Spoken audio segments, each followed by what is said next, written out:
ప్రభునందు ప్రియమైన శ్రోతలకు వందనములు. ఈ పోడ్కాస్ట్ కార్యక్రమం నాకు స్వాగతం. మీ అందరి కొరకు ఈ కార్యక్రమమును ప్రసారం చేయుచున్నాం. విని దైవాశీస్సులు పొందుకోగలరు. ప్రభునందు ప్రియమైన శ్రోతలు, యేసుక్రీస్తు ప్రశస్త నామములో మీ అందరికీ శుభములు, వందనములు. ఈనాటి మన ధ్యానాంశము ఫ్రమ్ షేమ్ టు పర్పస్, అవమానం నుండి దైవ సంకల్పం వైపు. మనలో ప్రతి ఒక్కరము లోకానికి చూపించకూడదనుకునే కొన్ని విషయాలు దాచిపెడుతూ ఉంటాం. గతంలో జరిగిన పొరపాట్లు, వైఫల్యాలు, సమాజం మనపై వేసిన ముద్రలు మనల్ని వెంటాడుతూ ఉంటాయి. అవమానం అనేది మోయలేని నిశ్శబ్దమైన భారం. అది మనల్ని దాక్కునేలా చేస్తుంది. మన కథ ఇతరులకు పూర్తిగా తెలిస్తే వారు మనల్ని విడిచిపెట్టి వెళ్ళిపోతారని భయపెడుతుంది. ఇతరుల తీర్పుకు భయపడి మనం వారికి దూరంగా ఉండేలా చేస్తుంది. 2000 సంవత్సరముల క్రితము సమరయలో ఒక స్త్రీ ఇటువంటి భయం వెనుక జీవించింది. ఆమె ఒక భయంకరమైన గతాన్ని మోస్తోంది. కానీ ఒక అసాధారణ మధ్యాహ్నపు వేళ ఒక బావి దగ్గర ఆమె జీవితాన్ని మార్చేసే ఒక అసాధారణమైన వ్యక్తిని కలుసుకుంది. ఆ భేటీ ఆమె అవమానాన్ని దేవుని గొప్ప సంకల్పంగా మార్చింది. యోహాను సువార్త 4వ అధ్యాయంలో మనం గమనిస్తాము, మధ్యాహ్నం 12 గంటల సమయంలో, అంటే ఎండ తీవ్రంగా ఉన్న సమయంలో యేసు యాకోబు బావి వద్ద కూర్చొని ఉండటము మనము చూస్తాం. ఊరిలోని మిగతా స్త్రీలందరూ ఉదయాన్నే చల్లటి వేళలో నీళ్ల కోసం వచ్చేవారు. మరి ఈమె మధ్యాహ్నం వేళ వచ్చింది. ఎందుకంటే ఒంటరితనమే ఆమె రక్షణ కవచం. ఆమెకు 5 భర్తలు ఉన్నారు. ఇప్పుడు ఆమెతో ఉన్నవాడు ఆమె భర్త కాడు. సమాజం పలికే నిందలు, వారు చూసే చూపులు, అవమానాల నుండి తప్పించుకోవడానికి ఆమె ఆ మధ్యాహ్నపు ఎండలో నీటి కోసం వచ్చింది. కానీ యేసు ఆమె కోసమే అక్కడ వేచి ఉన్నారు. ఆయన సామాజిక, సాంస్కృతిక మరియు మతపరమైన ఆచారాలన్నింటినీ పక్కన పెట్టి ఆమెతో మాట్లాడారు. వారి సంభాషణ ఇంకా కొనసాగుతూ ఉండగా మనం చూస్తాము, యోహాను సువార్త 4వ అధ్యాయము 25-26 వచనాలలో ఆ స్త్రీ ఆయనతో అంటూ ఉంది, క్రీస్తు అనబడిన మెస్సియా వచ్చునని నేను ఎరుగుదును. ఆయన వచ్చినప్పుడు మాకు సమస్తమును తెలియజేయును అని ఆయనతో అంటూ ఉంది. అప్పుడు యేసుక్రీస్తు ప్రభుల వారు అంటూ ఉన్నారు, నీతో మాట్లాడుచున్న నేనే ఆయనని ఆమెతో చెప్పినట్లు మనం చూస్తాం. ఇక్కడ యేసు ఆమె గతాన్ని బట్టి ఆమెను తిరస్కరించలేదు. వెళ్ళి నీ జీవితాన్ని మార్చుకొని ఆ తర్వాత నా దగ్గరకు రా అని ఆయన అనలేదు. దానికి బదులుగా తానే మెస్సియా అనే నిజాన్ని స్పష్టంగా బయలుపరచటానికి యేసు ఎంచుకున్న మొట్టమొదటి వ్యక్తి పాపభారంతో, ఒంటరితనంతో ఉన్న సమరయ స్త్రీ. కృప యొక్క గొప్పతనం ఇదే. దేవుడు తరచుగా సాధారణమైన, విరిగి నలిగిన మనుషులపై తన కృపను చూపిస్తూ ఉంటారు. మరి లూకా సువార్త 19వ అధ్యాయం 10వ వచనం మనకు ఇలా సెలవిస్తోంది, నశించిన దానిని వెదికి రక్షించుటకే మనుష్య కుమారుడు ఈ లోకంలోనికి వచ్చి ఉంటున్నాడు అని. ఉదాహరణకు, పగిలిపోయిన అద్దము పనికిరానిదిగా కనిపించవచ్చు, కానీ దానిని సరిచేస్తే అది మళ్లీ వెలుగును ప్రతిబింబిస్తుంది. అలాగే యేసు చేతిలో విరిగిపోయిన జీవితం కూడా ఆయన కృపకు సాక్ష్యంగా మారుతుంది. జీవం గల క్రీస్తును మనం నిజంగా కలుసుకున్నప్పుడు మన పాత జీవితంలోనే ఉండిపోలేము.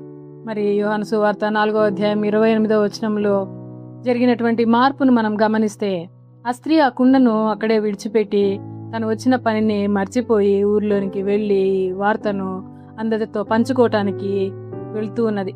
తన కుండను విడిచిపెట్టి అనే ఆ చిన్న మాట ఎంతో లోతైనది. ఆ కుండ ఆమె దైనందిన కష్టానికి, ఆమె శరీరక దాహానికి, అలాగే బావి దగ్గర ఆమె ఒంటరితనానికి ప్రతీక. అది ఆమె పాత జీవితపు భారం. ఆ కుండను అక్కడే విడిచిపెట్టడం ద్వారా తనకు అంతకంటే గొప్ప తృప్తి దొరుకుతుందని ఆమె ప్రకటించింది. ఆమె నీళ్ల కోసం వచ్చింది, కానీ యేసును కలిసిన తర్వాత అంతకన్నా గొప్పదైన జీవజలాన్ని పొందింది. ఆమె జీవిత ప్రాధాన్యతలు మారిపోయాయి. నీళ్ల కుండ ఆమె వచ్చిన కారణాన్ని సూచిస్తుంది. ఇంతకు ముందు ఊరి ప్రజల నుండి దాక్కున్న అదే స్త్రీ ఇప్పుడు నేరుగా వారి వైపు పరిగెత్తుకుంటూ వెళ్ళింది. 29వ వచనంలో చూస్తాము, నేను చేసినవన్నీ నాతో చెప్పిన మనిషిని వచ్చి చూడుడి, ఈయన క్రీస్తు కాడా అని ఊరి ప్రజలతో అంటూ ఉన్నట్లు మనం గమనిస్తాము. ఇంతకు ముందు ఆమె ప్రజలను తప్పించుకుని తిరిగింది. ఇప్పుడు అదే ప్రజలతో ధైర్యంగా మాట్లాడుతుంది. ఆమె అవమానమే ఆమె సాక్ష్యంగా మారింది. ఆమె దాచాలనుకున్న గతమే ఆమె ప్రకటించే వర్తమానంగా మారింది. ఆమె తనను తాను పరిపూర్ణురాలిగా చూపించలేదు. యేసు తన జీవితంలో చేసిన గొప్ప కార్యాన్ని మాత్రమే చెప్పింది. ఒకప్పుడు ఆమెకు అవమానంగా ఉన్న గతమే ఇప్పుడు ఆమె సాక్ష్యంగా మారింది. దేవుడు మన గతాన్ని వృధా చేయడు. దానిని ఇతరులను క్రీస్తు వైపు నడిపించే సాధనంగా ఉపయోగిస్తారు. ఆమె సాక్ష్యం వల్ల పట్టణంలోని అనేక మంది యేసు వద్దకు వచ్చారు. యేసుతో జరిగిన ఒక భేటీ ఒక సమాజం అంతా సువార్త వినడానికి కారణమైంది. దేవుడు ఒక మార్పు పొందిన జీవితాన్ని ఎంత గొప్పగా ఉపయోగించగలడో సమరయ స్త్రీ కథ మనకు తెలియజేస్తుంది. ఆయనకు అసాధ్యమైనది ఏదీ లేదు అని మనకు వాక్యం సెలవిస్తుంది. ప్రియ శ్రోతలు, ఆయన మన గురించి ఆయనకు అన్నీ తెలిసినా కూడా ఆయన మనలను ప్రేమిస్తూ ఉన్నాడు. ఆయన విరిగిపోయిన వారిని క్షమించి పునరుద్ధరించి తన కార్యం కోసం ఉపయోగిస్తారు. ఈరోజు మనము ఏ నీళ్లకుండను విడిచిపెట్టాలి? అది అవమానమా, అపరాధ భావమా, భయమా, లేక గతపు గాయాల? వాటిని యేసు పాదాల వద్ద ఉంచుతాం. ఆయన మన అవమానాన్ని సాక్ష్యంగా, మన గతాన్ని ఉద్దేశంగా మార్చగలడు. ప్రార్థన చేసుకుందాం. ప్రియమైన ప్రభు అయిన యేసయ్య, మేము విరిగిన వారమైనప్పటికీ మమ్మల్ని ప్రేమించినందుకు మీకు కృతజ్ఞతలు చెల్లించున్నాం. సమరయ స్త్రీ జీవితాన్ని మార్చినట్లే మా జీవితాలను కూడా మార్చు. మా అవమానాన్ని తొలగించి, మా పాపములను క్షమించి, నీ ప్రేమను ఇతరులతో పంచుకునే ఉద్దేశాన్ని మాకు అనుగ్రహించు. మా జీవితాలు నీ కృపకు సాక్ష్యాలుగా ఉన్నట్లు సహాయం చేయమని యేసునామంలో ప్రార్థించుచున్నాము తండ్రి. ఆమేన్. ఈ కార్యక్రమమును గూర్చి మీ సలహాలు మరియు మీ ప్రార్థనా అవసరతల కొరకు మమ్మను సంప్రదించవలసిన మా ఫోన్ నంబర్ 9485508539 మరియు ఈమెయిల్ ఐడి info@fibaonline.org.